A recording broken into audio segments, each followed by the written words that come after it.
guys, it's Dave with Taboo Customs. Today we are going to be working on this 01 Jeep TJ behind me that I've been driving to work, and I've got an issue with this where I drive this every day. I drive some on the highway, and on the highway radio, you know, can't really make out a lot of times what's playing. You know, you can hear that it's playing something, but it is not clear. So we're going to go through, be upgrading the stereo system in this with all new speakers, new head unit, replacing the subwoofer because it does have a subwoofer in it right now, but it doesn't work, and going ahead and putting an amp in it. So let's take a look at the components that we're going to be using. Okay, so for the equipment that we used, we're going to be using in our setup, we ended up spending about $500 to $600 on this. Reviewed the internet for a while, just looking at a lot of different recommendations, and finally settled on what you see here. Kenwood head unit here is about $110. Polk marine speakers, both for the front, replace the front speakers and for the sound bar here. We then went with a kicker subwoofer to replace the subwoofer in our center console that currently does not work. And then for the amp, we went with the SoundStream Picasso Nano 5-channel amp, which was a bit different than what a lot of people are using.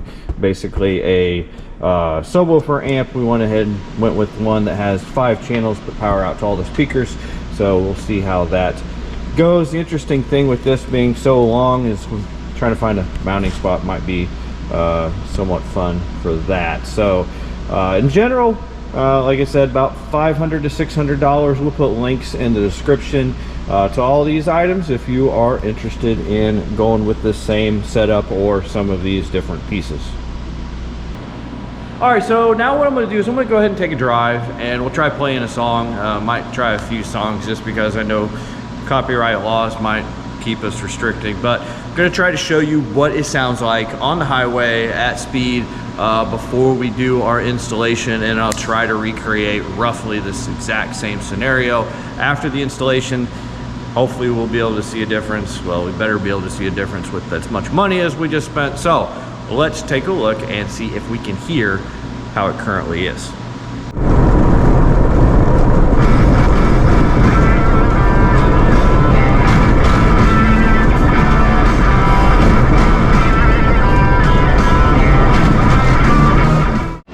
So that's what our system sounds like as it is right now. I can tell you, I don't know if it's going to come across very well in the video, but we are not happy with it, which is why we spend as much money as we did on the items that are going to go in this Jeep now. One thing I need to tell you though before we get started on this is that if you're watching this, I am not an audio professional, not a stereo professional. It's been a while since I actually dealt with any stereo equipment other than just swapping out head units because they weren't working correctly. So if you're watching this for tips on audio arena, that is not necessarily me. I'm going to mainly cover in this, you know, pulling the speakers, getting them in place, and then how it works within the Jeep itself. So I'm not going to be going real deep into the what size wires to use. I'm just going to use the wires for the speakers that are already ran. The amp is not that big, so I'm just trying to make it good, not great or perfect. I'm not competing with anyone here.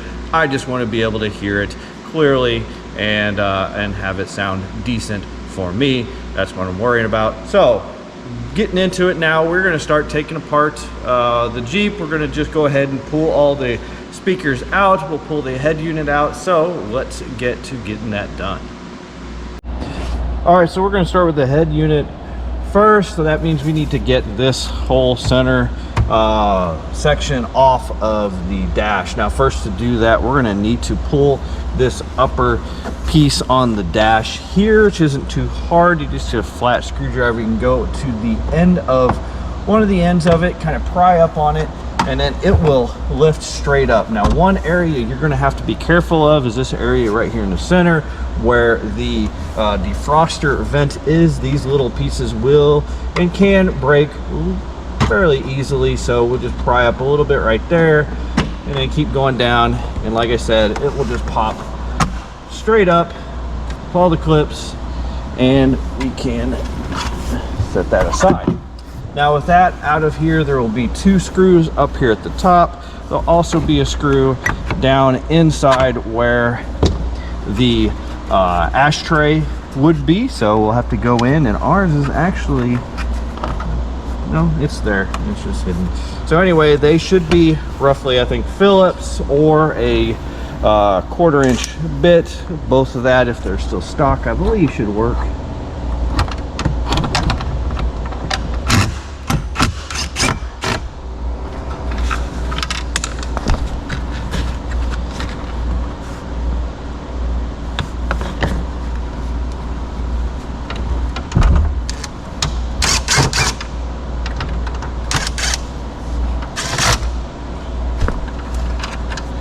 Be careful not to drop them down into the defroster. You'll never get them again. Then we can pull straight back on this center section and it should come loose. You may have to check because some people will mount stuff to these, and sometimes they'll end up drilling up into something else, which will keep you from pulling that off that easily.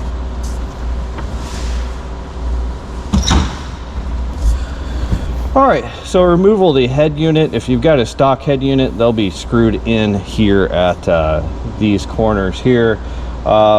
This obviously isn't a stock head unit. It was aftermarket we had to put in, so we've already got an adapter in here that we're going to reuse for our setup. So we'll just pull these out and then disconnect this radio, and we're going to leave it like that and move on to the speakers.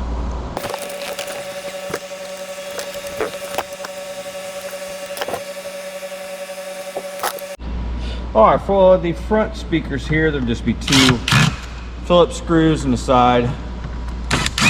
Once you pull those out, this piece here should pull straight back.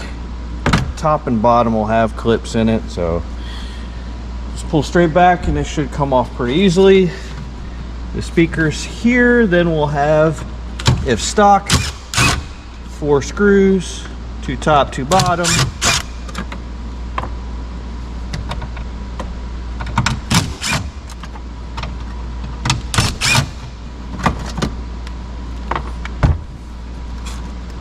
Pull these out and disconnect the connector, which will pull out, maybe,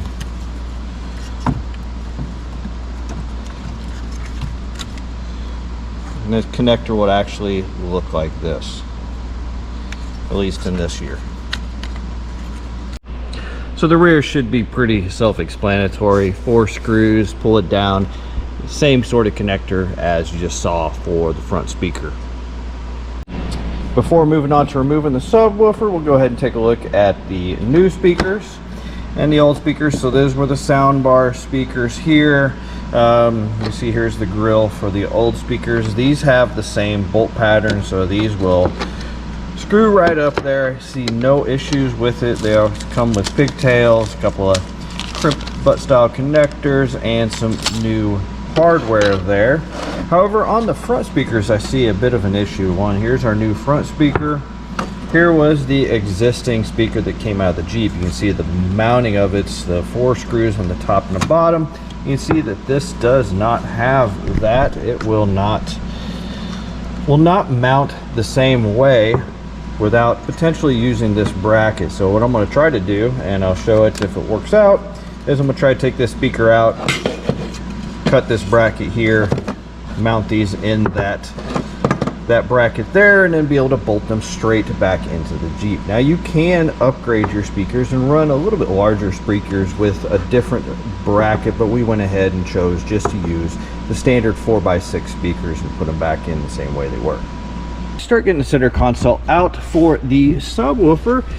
You'll have to pull out your cup holder here, which should pull straight up.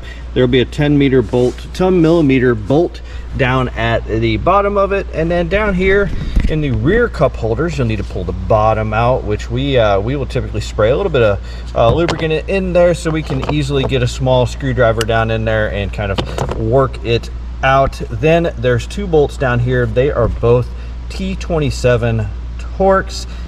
Once we get those out, we can show you how you can kind of lift up the center console to disconnect the subwoofer. All right, with the bolts out, you can then lift up from the back here the center console and find all sorts of stuff that people probably have forgotten, like it's Dawn's 40th birthday, apparently. There's some wrappers. Then you have to find your connector, which is up here towards the front, and we'll have to get that disconnected.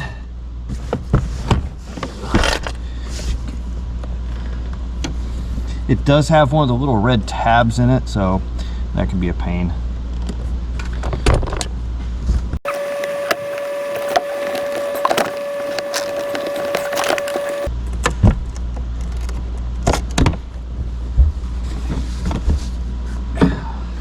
Alright, so with the center console out, now we have to work on getting the subwoofer itself out of the center console. You'll take 3 screws out of the driver's side.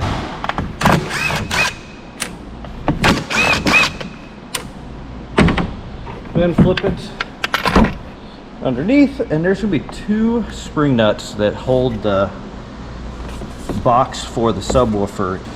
Alright, and then after that, there's going to be 2 screws, one down in here, one up here, that we'll need to get. And if your center console is anything like mine, you're full of crap.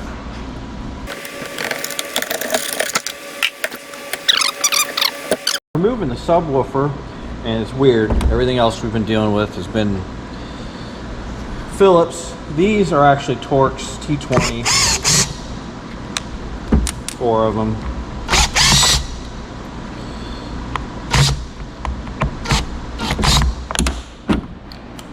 A lot easier if I wasn't trying to do it on camera.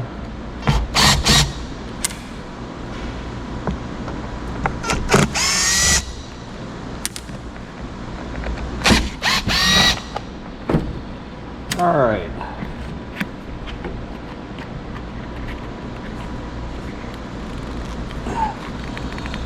It's kind of stuck in.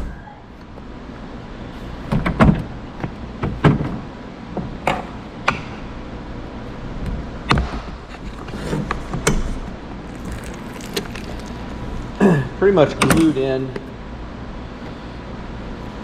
Pull it out. You'll have a couple of sets of wires. Again, with the comparison between the new subwoofer we're going to install and the old subwoofer, not much of a comparison. This one looks pretty sad. Couple things to note. The depth difference is probably about 1/2 inch, 3/4 as far as the kicker being deeper. We'll see how that goes in our box.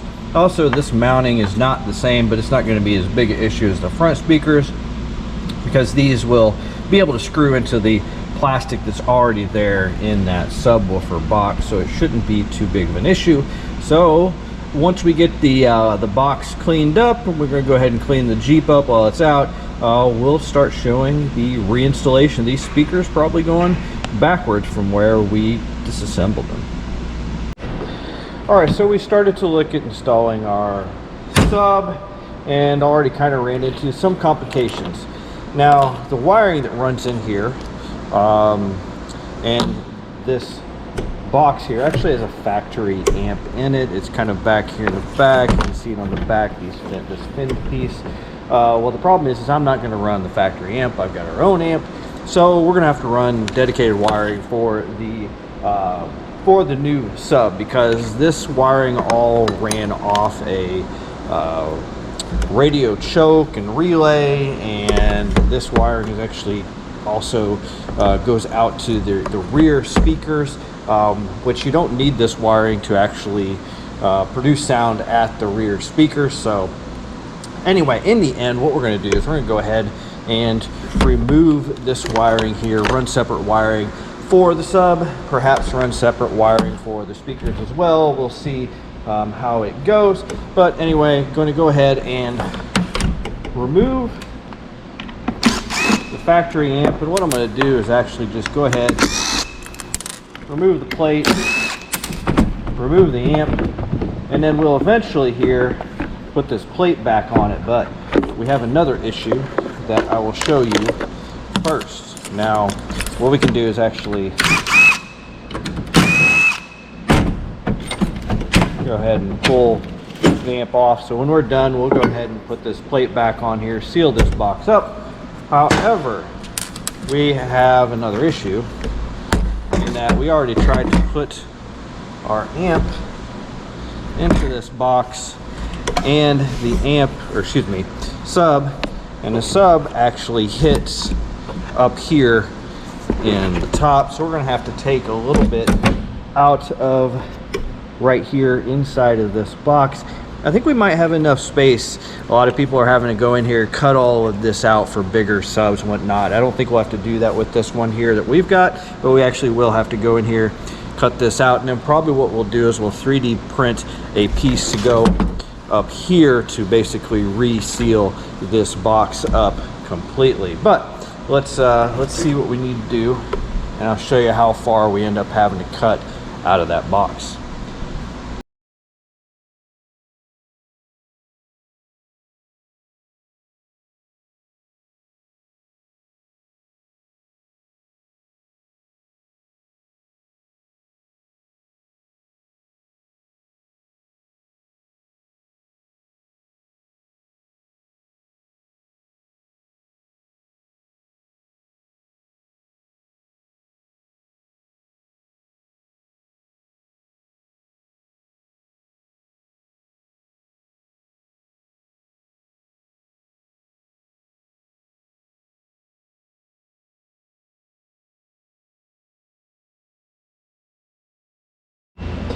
Okay, so now we can show you how much we did have to take out of the box for it to clear the new kicker sub here.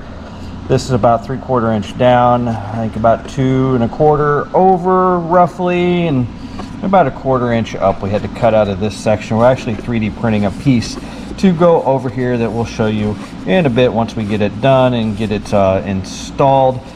If you're interested in this piece, we have the file and we could 3D print and sell you one if you want. I don't think I'll put them on the website unless a lot of people ask for them. I might go ahead and just put them up. We did have to take out some space, some of these ribs down here. Gosh, about 1/4 inch, I'd say, or you can see kind of down to where it's flush with where this rib was coming into it.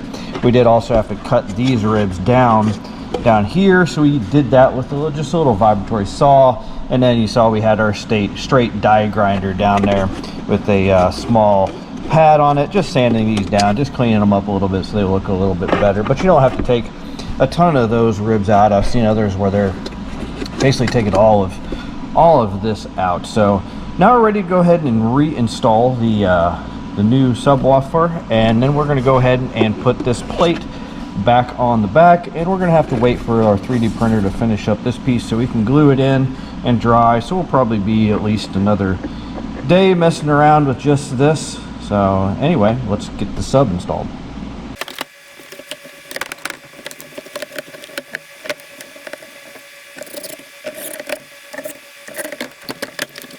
Now that we've got the subwoofer all reinstalled, it's time to move on to the rear speakers. What we're going to do is we're going to go ahead and clip these off here. We've of course got 2 wires coming out here. One is positive, one is negative, so we do need to keep those correct. In just a second I'll tell you which ones. Hit the right one. Alright, so here on the left side we have the base color is brown, the stripe on one is yellow, the stripe on the other is blue. The yellow, brown with the yellow, is the positive on the left. The brown with the blue is the negative. Now on the right speaker, we've got blue wires, the base color is blue, and we've got a pink stripe and a white stripe. The white stripe is the positive, the pink stripe is the negative. So make sure you get those set up correctly. Now on the wiring, the pigtail we're getting with the speakers, you'll notice you have two different size connectors. That's pretty typical, and that's to help you identify which one's positive and negative.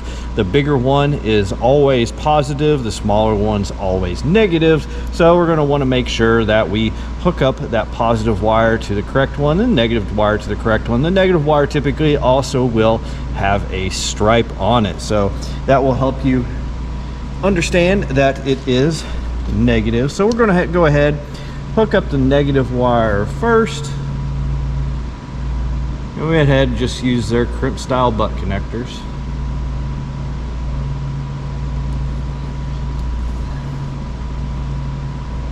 And we failed. All right, we go get a new connector. All right, so we're going to go ahead, connect our wires. We'll start with the negative first.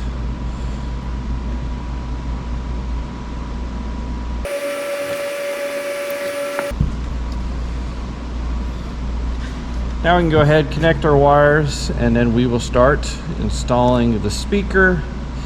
Speaker comes with new screws. Now, one thing that we didn't do that you can do is the sound bar is hollow. Can stuff sound deafening foam or whatnot up in there. We don't have any, so we're just going to go ahead and throw the speakers in. Call it good.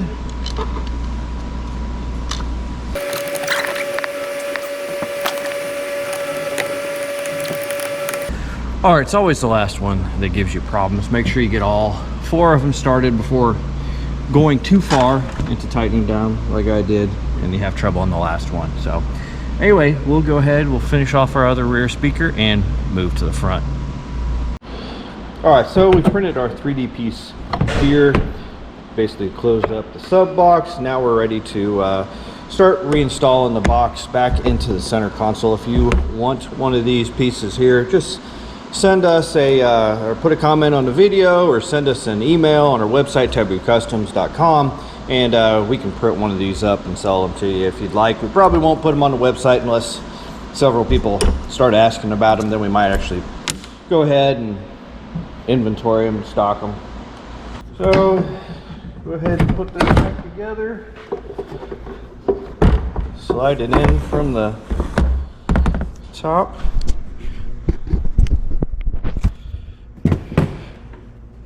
Or excuse me, from the bottom. It's morning, 8 mornings. We attached a pigtail to the sub just so we have enough so we can make sure we can get it connected.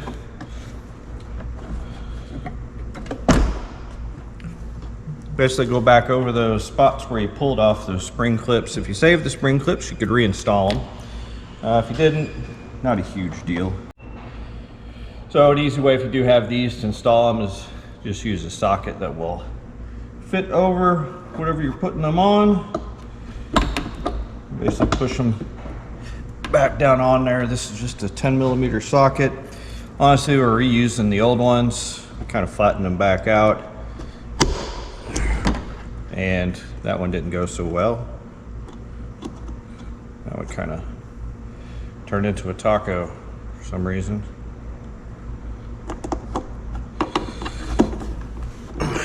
There you go. So now that we got those in there, we'll go ahead and start putting the screws back on the sub side, and then we'll go ahead and put them back in the center console area as well.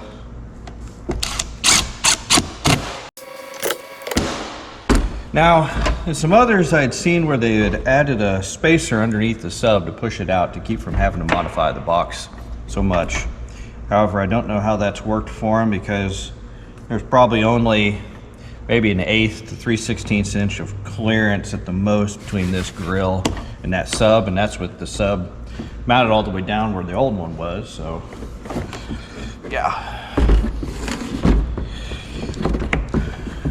open this up, see if our, tell you what, before I install these, I'm gonna go see if I can find some new ones. If you see those screws, because they sit down in here and probably been watering stuff down there, they've just rusted to hell. So I'm gonna see if I can find some different screws real quick. All right, so we are ready to start working on the radio installation and the amps installation. So let's get to looking at that. All right, so when you get your radio out and you're looking at everything coming out of the dash, you should have something that looks like this over here. These are the two connectors for the radio. Hopefully someone hasn't cut these off. This will obviously be the antenna cable here. You may or may not have this here. This is the ground wire. If you've got a aftermarket radio that you're pulling out, you'll probably have a ground wire. A stock radio, you may not have a ground wire there, because there is not a ground wire actually in these connectors. It grounded through the radio itself. So you may have to add this and just go down and find a ground, and I believe this one is actually connected to a bolt up here behind the dash to this radio here, because if I remember correctly, we actually had to add that whenever we put the last radio in. Now what we do recommend is we recommend that you buy a set of connectors, a set of pigtails that will connect to these connectors. I do not recommend cutting these. This will be a lot cleaner install and will actually allow you to, if you, in the future, if you're like us and you've switched from one radio to another, makes it a little bit easier. And you can reuse these. These actually came off of the radio. We just pulled out. We just went, snipped them off, and we're going to go ahead and reuse those connectors. Now, with these connectors, this one over here, this black one, is pretty much all speaker output. So these are going to the speakers. So we actually won't be connecting these to our stereo up here. These we'll add some pigtails, and these will run down to the amp, because the outputs from the amp need to go into these. There are two wires in this gray one though that are speaker outputs. I think just because they tried to keep the connectors the same size, and this connector was essentially full. So it looks like they put two outputs to stereo here, and you've basically got essentially what will hook up to the radio from this harness is really just these two wires, which is the 12 volt switched and the 12 volt constant. Now you can go and do a search and find your wiring online, and if we have a chance, we'll put this in the description if it'll fit. One thing to note though, when you buy these, if you look at these wires on this side of the connector versus on this side of the connector, they don't match. This one's blue with a pink stripe. This one's purple with a black stripe. I think it's purple with a black stripe. Yeah, purple with a black stripe. So you have to be very careful, because when you're looking at this description of what your Jeep wiring is, you need to look at this side of the connector. You need to look at the Jeep side, because if you look over here, you're going to get all sorts of confused and not, you know, it doesn't even have a white with a black stripe over here. It doesn't have a gray with a black stripe. Same. So this is more of this side is more of a standard colors that are used for speakers, and of course with Jeeps, can't be standard, so they went with all sorts of different colors for their speakers. So this is the, if I can keep from dropping it, this is the pigtail for our radio. So this will actually go into the radio. Again, we won't be connecting the speaker wires output from the radio, because we're going to use the RCA jacks on the back of the radio to go directly to the inputs on our amp. So what we did was we individually taped all those with black tape and just taped them up just to keep them out of the way. So we won't have much to really hook up. We'll have these two wires here, which will be easy because, again, you can see already yellow and red. We got our ground wire, and then we will have this blue wire, which will be the power wire going to the amp to turn the amp on. You'll still have to run a main wire to your amp and to the battery, but this wire will basically be what tells the amp to go ahead and start drawing power. If you don't connect this wire and you essentially connect the amp to constant power and you allow the power amp to stay on all the time, it will drain your battery. So you do not want that. You want the amp to come on with the radio. Now with the stereo, it also has a couple of cool other wires here. You have your steering wheel remote input, which we don't have, and you do have a mute wire, which we don't also have. So we'll be just working on a couple of other wires. couple other things that you'll probably want to have as you're doing this is I'd recommend having some sort of tape and a marker, so that whenever you are setting up your pigtails for the input to the amp, you can label, you know, the front right, front left, rear right, rear left. That way you get everything set up so your faders and your balancing and all of that will work correctly. If you don't, of course, it'll be a little bit funky. We also, you'll see us using these solder shrink connectors. This is what we like to use for our wire connections, both for the radio and pretty much for anywhere else in the vehicles that we are working on. So I will go ahead and put a link to those in the description, as well as a link to these connectors here as well. So now we essentially just need to do a whole bunch of wiring. So let's get to it.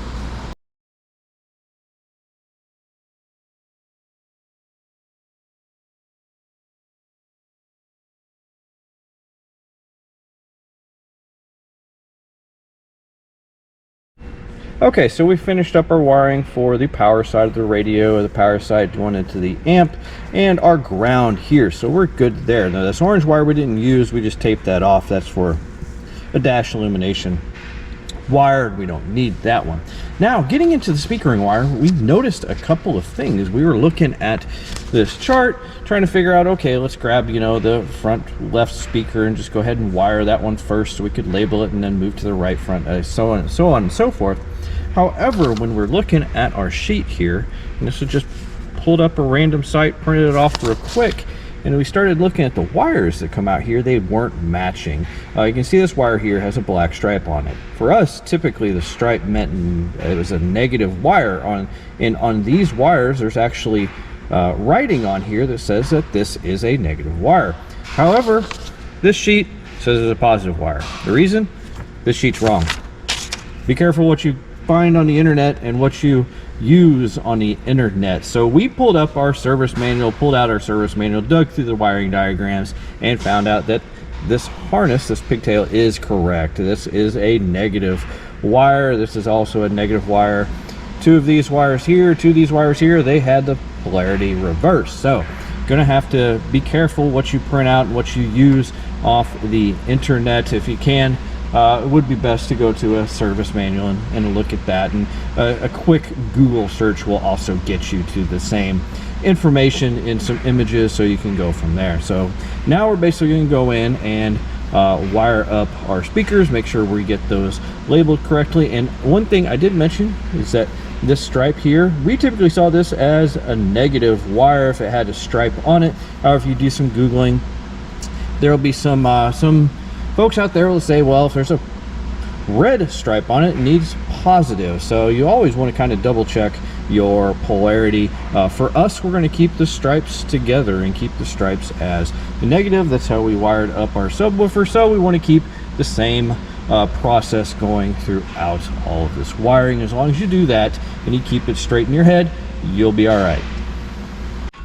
All right, so all of our speakers wires here, the outputs to the speakers are routed over there. We've got our RCA cables now here. We basically labeled the front rear subwoofer for those so that we can connect those. Now we're ready to actually physically put the stereo in. So to do that, obviously you'll need an adapter like this to fill the void that the factory stereo left. And you know, our new Kenwood here comes with the sleeve that we can slide into this adapter, and then we'll bend these little pieces here so that the sleeve is tight, and then be able to pretty much just slide the radio in there through that sleeve.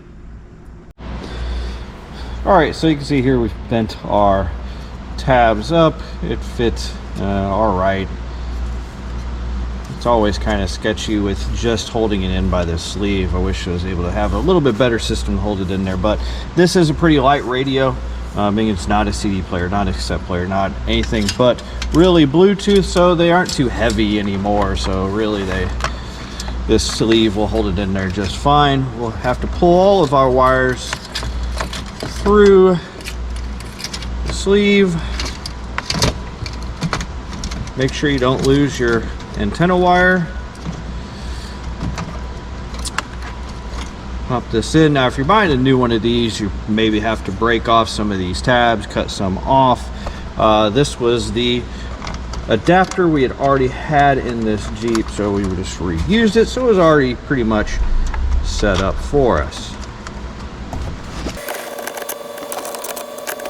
There we go.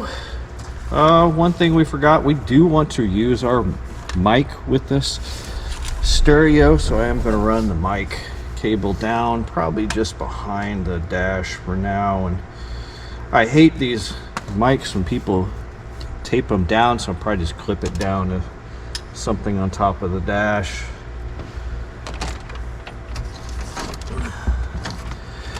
Should have done this before I put the sleeve in. Getting ahead of myself for the video. So sometimes on these, the biggest pain is the antenna cable, because it's usually one of the shortest things. And like in this case, the antenna is actually all the way over here.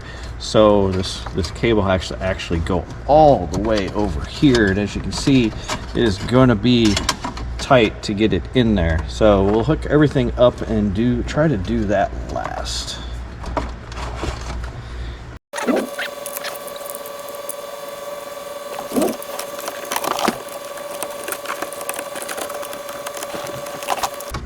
Of course, the right side won't latch in for some reason. All right, so we got to pull the whole thing back out. But now that all the wiring's kind of hooked up, we'll just pull the adapter off, see if we can figure it out. Basically, when you slide the radio down in that sleeve, it should snap in on the sides. There's little pieces that will grab in on it. Unfortunately, on this right side, it's not snapping in.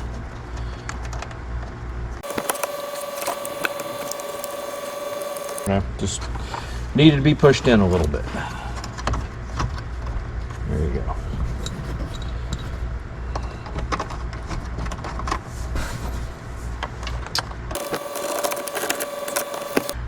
All right, so now it's on to the amp wiring.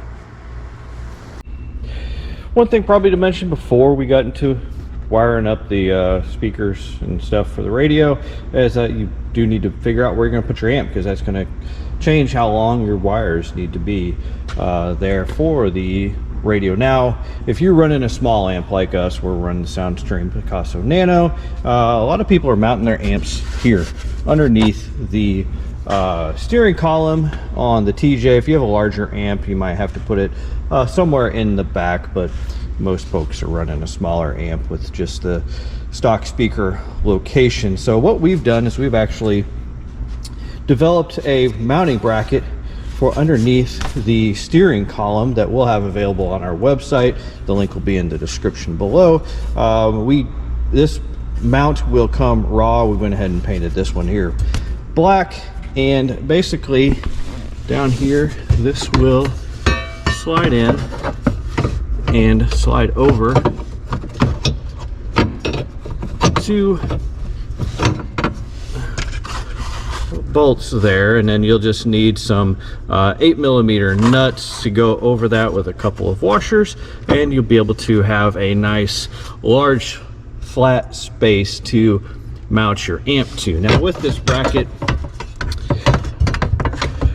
there are a few wires and things down there that you have to kind of push out of the way. We did try to provide a few mounting options. You may have to still drill a hole or two if you have an odd amp, but if you are using the SoundStream Picasso Nano, that will bolt up directly to this bracket.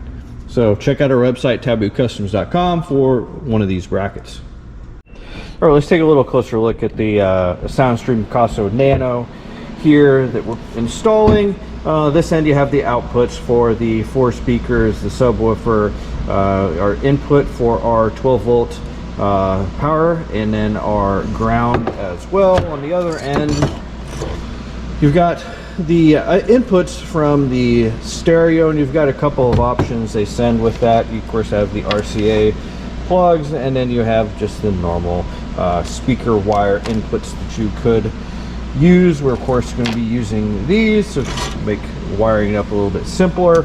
On this end also you have the remote turn on and the remote bass controller, which you get this little remote bass controller, which for us, we're going to actually install right here because we can cover up this other crap that somebody installed long ago and doesn't work. And then they give you a wire here, and this I believe is your remote bass controller, or excuse me, your remote turn on, because well, it's the only wire in there that doesn't run to that remote bass controller, and it's the only place you can really hook it up.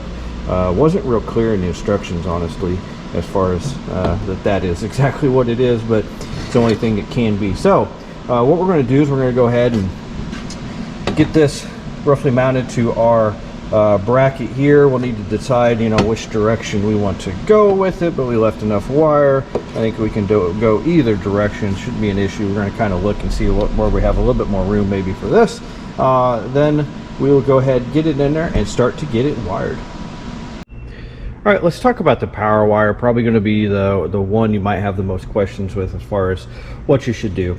Now, from what I could read, they recommend an 8-gauge wire. We've got a ton of wire from different things where we've pulled wires out of vehicles and whatnot. So we actually had a setup already that had a fuse. They recommend a fuse within 18 inches of where we're going to hook up to the battery.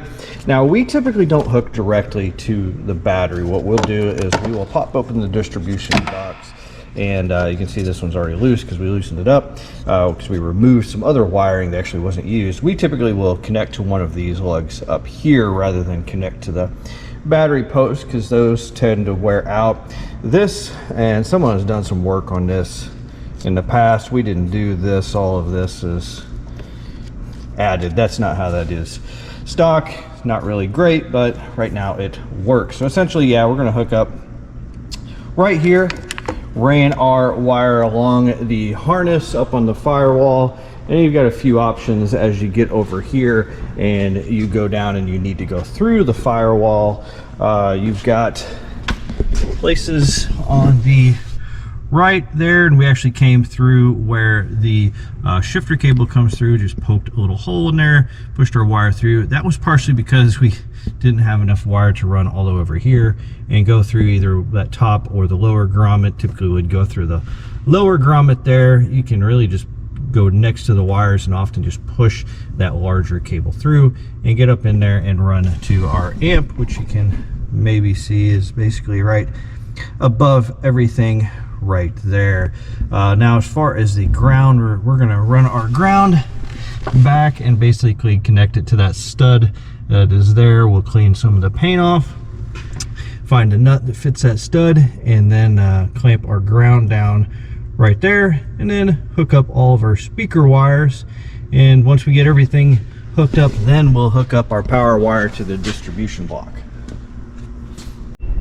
Okay, similar to the rear speakers, the front speakers have these connectors. You can, I found, buy the other side of this connector and actually wire your pigtails up to it, but we didn't do that, so we're gonna have to wire our pigtail in just like in the soundbar speakers. Now, as far as what is positive, negative, if you can see here on the right front speaker, the positive is the violet, the negative is the dark blue.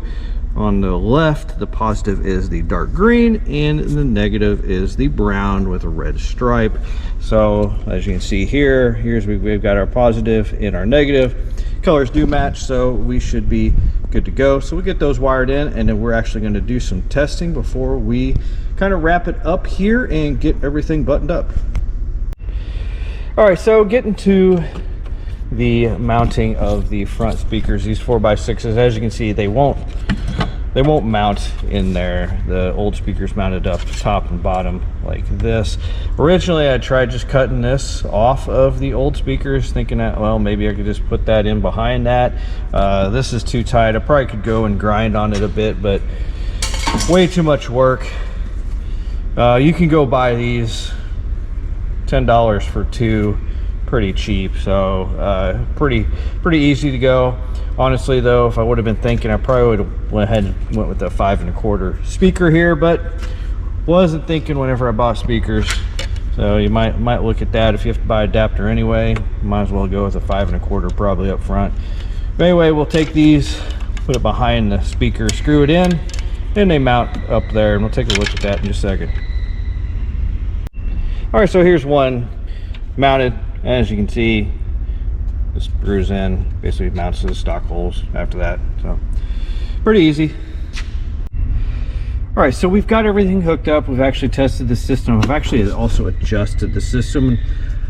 Again, let me tell you, I'm not an audio guy, so if I'm way off, people can correct me, but you do need to adjust this amp before you're going to get much out of it. You just hook it up and start it up. Everything is basically turned down. What you've got here is, you've got your 1 and 2 channel, your 3 and 4, and then the subwoofer down here. So for 1 and 2, you've got these adjustments here. You've got your gain adjustment, which basically turns the volume up, increases the amplification. So what I did was I disconnected all but this one here, and then I set the gain to the point to where, it sounded good, wasn't getting a lot of distortion.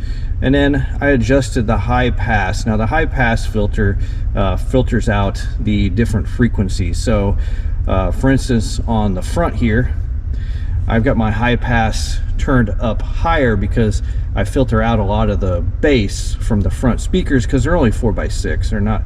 They're small speakers. They're not meant for a lot of bass. So I filtered those out, but the speakers in the sound bar filtered out a little bit less. Now then down here on the 5th channel, which is the subwoofer, it's a little different. It's a low pass filter, so it filters out the high frequencies for your subwoofer. So you can do the same thing. Disconnect these two, listen to something that has quite a bit of bass to it, and then you can adjust the gain, low pass filter, and then there's also a bass boost adjustment here that you can make.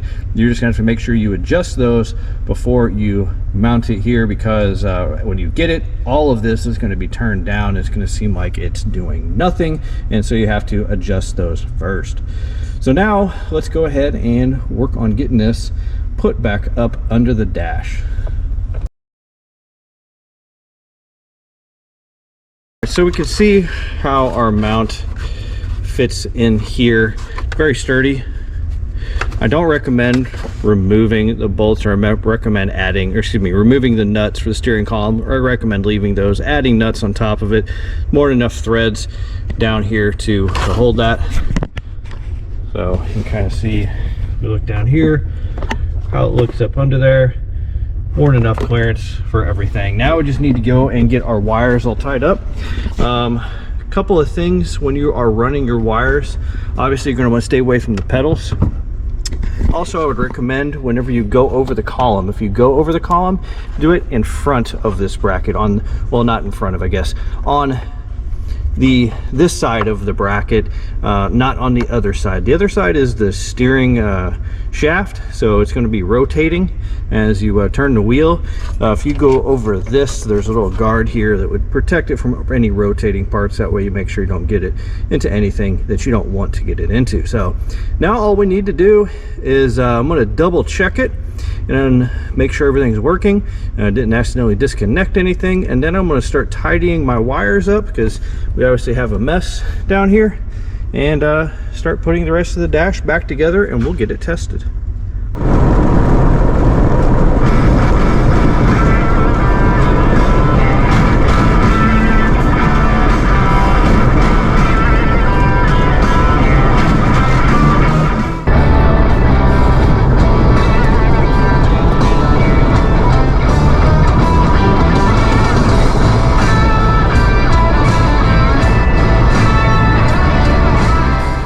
Hopefully that the last couple videos there with the music playing before and after show you a good difference between the sound system before and the sound system after. It's hard to probably show that on video, but I will tell you that there is really no comparison between the two. But you know that when we looked at our sound system before, speakers were blown out and nothing was really going well, so it was hard to, you could barely even hear it with the top off. So now, I mean, honestly, I get 3/4 of the way up and it's going to start hurting your ears. So so we're in pretty good shape now with our sound system. We're really happy with what we've done, really happy with what we have. So if you have any questions about what we've done in this video, any of the items we used, any of the components, you can contact us here on YouTube or Rumble, leaving a comment, or you can get a hold of us on our website, taboocustoms.com, where we'll also have that amp bracket for sale, and you can get a hold of us if you're looking for those other little components that we did make throughout this build. Be sure to check out the description for all the other components we used if you're looking for those. So as always, thank you, and a like or subscribe is greatly appreciated and helps out small businesses.